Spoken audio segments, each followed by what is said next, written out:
आप सभी को राधे राधे, जय श्री कृष्णा। दोस्तों, आज की है लीला कथा सुनने के पश्चात आपके रोंगटे खड़े हो जाएंगे, आपकी आंखों से आंसू नहीं रुकेंगे। एक लड्डू गोपाल भक्त के साथ पहलगांव में घटी एक विचित्र घटना। चलिए बिना देरी किए सुनाते हैं लड्डू गोपाल की यह बिल्कुल सत्य घटना, जो हाल ही में एक लड्डू गोपाल भक्त के साथ जम्मू कश्मीर के पहलगांव में घटी। उनके साथ वहां पर क्या हुआ, यह घटना हमारे साथ चंडीगढ़ से सुनीता जी ने शेयर की है। सुनीता जी कहती है कि मैं लड्डू गोपाल भक्त हूँ और मैं कई सालों से लड्डू गोपाल की सेवा कर रही हूँ। ठाकुर जी पर मेरा अटूट विश्वास है, श्रद्धा है। मैं ठाकुर जी को बहुत मानती हूँ, अपने बाल गोपाल को पुत्र के समान प्रेम करती हूँ, लेकिन मैं सेवा भाव उनके साथ भगवान वाला ही रखती हूँ, ठाकुर जी वाला ही रखती हूँ। सुनीता जी कहती है कि मैंने 10 दिन का ट्रिप बनाया था। मेरे हस्बैंड, मेरा बेटा और बेटी, मेरे 2 बच्चे हैं और लड्डू गोपाल को लेकर हम लोग जम्मू कश्मीर गए। मेरे हस्बैंड जो है लड्डू गोपाल को साथ ले जाने के लिए मना कर रहे थे, लेकिन मैं उनके साथ पुत्र भाव रखती हूँ। मुझे लगा कि हम सब लोग आनंद से घूमने के लिए जाएंगे और लड्डू गोपाल जो है घर पर अकेले रहेंगे, क्योंकि मेरे सासू माँ बुजुर्ग हो चुकी है और वो ज्यादा सेवा भाव नहीं कर सकती। तो इसलिए मैंने जिद की और मैं लड्डू गोपाल को भी अपने साथ जम्मू कश्मीर माता वैष्णो देवी के दर्शन के लिए साथ लेकर गई। अब जो सुनीता जी है वो कहती है कि हम जो है सुनीता जी कहती है कि हम लोग 13 अप्रैल को निकले थे। उसके पश्चात हम जो है 15 तारीख को वैष्णो देवी पहुंच गए। 16 तारीख को हमने माता वैष्णो के दर्शन किए। फिर वहां से हम 17-18 तारीख में श्रीनगर पहुंच गए। 19 तारीख को हम लोग जो है सोनमार्ग गए। उसके पश्चात 20 तारीख को हम पहलगांव पहुंच गए। पहलगांव जाने के बाद हमने आराम किया, खाना पीना खाया, सब कुछ नॉर्मल था। उसके पश्चात वह कहती है, सुनीता जी कहती है कि पहलगांव में घूमने के पश्चात हम लोगों ने जैसे वहां पर सभी से बातें की तो हमें पता चला कि बेसरन घाटी है जो वहां पर घूमने के लिए बहुत अच्छा स्थान है। हमने भी बेसराना जाने के लिए प्रोग्राम बना लिया और हम लोग जो है 21 तारीख को बेसरन घाटी के लिए निकलने वाले थे। जैसे ही हम पहलगाम में घूम फिर कर यहाँ पर हम लोग रुके थे, वहाँ पर पहुँच रहे थे तो अचानक से रास्ते में मेरे हस्बैंड का पैर मुड़ गया। पैर मुड़ने के कारण उनके पैर का जो है मांस फट गया और उन्हें काफी पीड़ा हो रही थी। उन्हें इतना ज्यादा पेन हो रहा था, हमें डर लग रहा था शायद उनकी हड्डी न टूट गई हो। वो दर्द से चीख रहे थे, चिल्ला रहे थे। मेरे एक हाथ में लड्डू गोपाल थे, दूसरे हाथ में मैं अपने बेटे का हाथ पकड़े हुए थी। मैं अपने बच्चों की देखभाल और लड्डू गोपाल को संभालते हुए अपने पति को भी संभालने की कोशिश कर रही थी, लेकिन दर्द इतना अधिक था कि दर्द के कारण वो बहुत चिल्ला रहे थे। उन्हें गुस्सा भी बहुत अधिक आ रहा था। उसी गुस्से में सुनीता जी कहती है कि वो मेरे ऊपर जोर जोर से भड़कने लगे। उन्होंने गुस्से में मुझे कहा कि तुम हर जगह लड्डू गोपाल को उठाकर चल देती हो और इस मूर्ति की वजह से तुम किसी का सही से ध्यान भी नहीं रख पाती, बस तुम अपने लड्डू गोपाल में लगी रहती हो।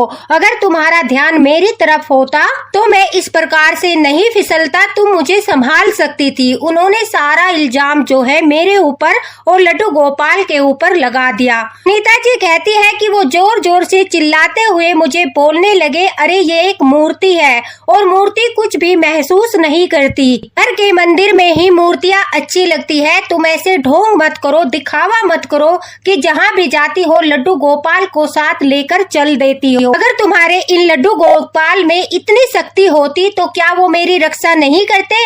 क्या वो मुझे गिरने से नहीं बचाते? क्या वो मुझे चोट लगने से, पीड़ा पहुंचने से मुझे नहीं बचाते? तुम तो इतनी सेवा करती हो, फिर तुम्हारे पति की रक्षा उन्होंने क्यों नहीं की? यह मात्र एक मूर्ति है और मूर्ति के चक्कर में तुम तुम न बच्चों का ध्यान रखती हो न मेरा ध्यान रखती हो, बस सारा दिन पूजा पाठ इन्हीं कामों में लगी रहती हो। मैं तुम्हारे लड्डू गोपाल पर विश्वास नहीं करता, क्योंकि अगर वो होते और उनमें प्राण होते तो वो मेरी रक्षा अवश्य ही करते। सुनीता जी कहती है इस तरह की बातें सुनकर सुनीता जी कहती है कि वो बहुत अधिक दर्द में थे और दर्द के कारण, गुस्सा आने के कारण वो यह सब बोल रहे थे।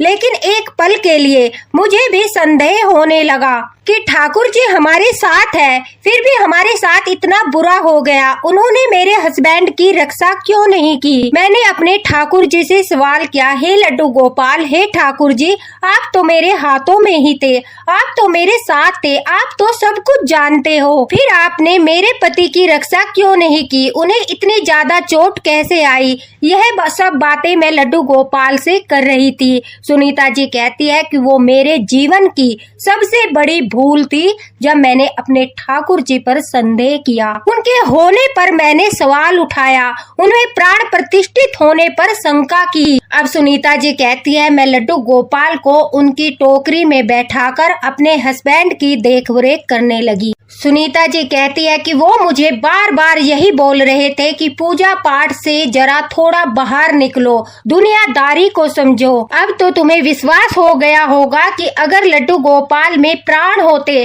ठाकुर जी तुम्हारे साथ होते तो वो हमारी रक्षा अवश्य ही करते। लेकिन वह सिर्फ एक मूर्ति है और मूर्ति में प्राण नहीं होते, इसलिए मंदिर में ही उन्हें रखना चाहिए। जहाँ भी जाते हैं उन्हें उठाकर चल देते हैं, ऐसे नहीं ले जाना चाहिए।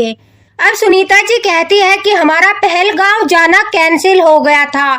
मेरे पति को इतना ज्यादा दर्द था कि हमने डिसाइड किया कि सुबह के समय ही हम वापस से चंडीगढ़ के लिए निकल जाएंगे। बच्चे बहुत उदास थे, लेकिन मैंने उन्हें समझाया कि जब उनके पापा की तबीयत ठीक हो जाए हम वापस से घूमने आएंगे और अगली बार हम ठाकुर जी को साथ लेकर नहीं आएंगे, क्योंकि इस बार मैं ठाकुर जी को संभालने के चक्कर में तुम लोगों का अच्छे से ख्याल नहीं रख पाई। अब वह कहती है कि हम सुबह के समय ही चंडीगढ़ के लिए निकल गए। अब चंडीगढ़ निकलने के समय हम खुद की गाड़ी से गए थे, ड्राइवर हमारे साथ था, काफी थके हुए थे, इस कारण से रास्ते में सभी की आंख लग गई, सभी को नींद आ गई। उस दौरान जो है किसी ने न तो फोन चलाया न किसी का फोन आया, जबकि हमने घर वालों को भी यही बोला था कि कल हम पहलगांव जाएंगे, वहाँ पर घूमेंगे फिरेंगे, अभी आने में हमें समय लगेगा। तो सभी घर वाले भी यही सोच रहे थे कि हम पहलगाम घूमने के लिए गए। सुनीता जी कहती है कि जिस दिन पहलगाम में अटैक हुआ उस दिन हम रास्ते में ही थे। अचानक से मेरी सासू माँ का फोन आया। वो बहुत ज्यादा रो रही थी, घबरा रही थी और उनकी ठीक से आवाज भी नहीं आ रही थी। उन्होंने रोते हुए हमसे पूछा कि बेटा तुम ठीक तो हो, तुम सुरक्षित तो हो, तुम कहाँ पर हो? तुम्हें तो कोई चोट नहीं आई? हम उनकी बातों को समझ नहीं पाए। सुनीता जी कहती है कि माता जी धैर्य रखिए और शांति से बोलिए, आप क्या कहना चाहती हो, हम समझ नहीं पा रहे हैं। सुनीता जी कहती है कि तब उन्होंने बताया कि एक वीडियो बहुत ज्यादा वायरल हो रहा है और उसमें दिखाया जा रहा है कि पहलगांव की बेसरन घाटी में आतंकवादियों का अटैक हुआ है और उसमें बहुत सारे लोग मारे गए हैं। तुम लोगों ने बताया था कि तुम लोग भी पहलगांव में ही हो और बेसरन घाटी घूमने जाने वाले हो, इसलिए मैं बहुत घबरा गई। मुझे चिंता होने लगी कि कहीं उन आतंकवादियों की गोली का शिकार तुम लोग तो नहीं हुए, कहीं तुम्हें चोट तो नहीं आई। मुझे बहुत घबराहट हो रही थी, लेकिन अब तुम्हारी आवाज सुनकर मेरे मन को शांति मिली। तुम्हारे ठाकुर जी तुम्हारे साथ है, उन्होंने तुम्हारी रक्षा की। उन आतंकवादियों ने निर्दोष लोगों की हत्या कर दी और बताया जा रहा है कि वो लोग धर्म पूछकर गोली मार रहे थे। मुझे घबराहट हो रही थी कि तुम्हारे साथ तो ठाकुर जी है, लड्डू गोपाल है और लड्डू गोपाल को देखकर तो उन्हें धर्म पूछने की भी आवश्यकता नहीं होगी, वो तुरंत से तुम्हें गोली मार देंगे, क्योंकि ठाकुर जी को देखते ही वो पहचान जाते कि तुम मूर्ति पूजा करते हो और मूर्ति पूजा हिंदू ही करते हैं। ठाकुर जी को देखते ही वो तुम्हें जान से मार देते, लेकिन हमारे ठाकुर जी ने तुम्हारे प्राणों की रक्षा रक्षा की। अब सुनीता जी कहती है मैंने उन्हें शांत किया और बताया कि हम बेसरन घाटी गए ही नहीं, क्योंकि आपके बेटे के पाँव में बहुत ज्यादा चोट आ गई थी, तो हम पहलगांव से ही वापस लौट आए। हम रास्ते में हैं और घर पहुंचने वाले हैं। हमारे साथ ऐसी दुर्घटना हुई जिसके कारण से हमारा बेसरन घाटी जाने का प्रोग्राम चेंज हो गया और हम घर की तरफ आ गए। और आप सही कह रही हो, अगर हम वहां जाते तो उन लोगों को हमसे धर्म पूछने की आवश्यकता नहीं थी। हमारे साथ लड्डू गोपाल को देखकर वो तुरंत ही हमें शूट कर देते।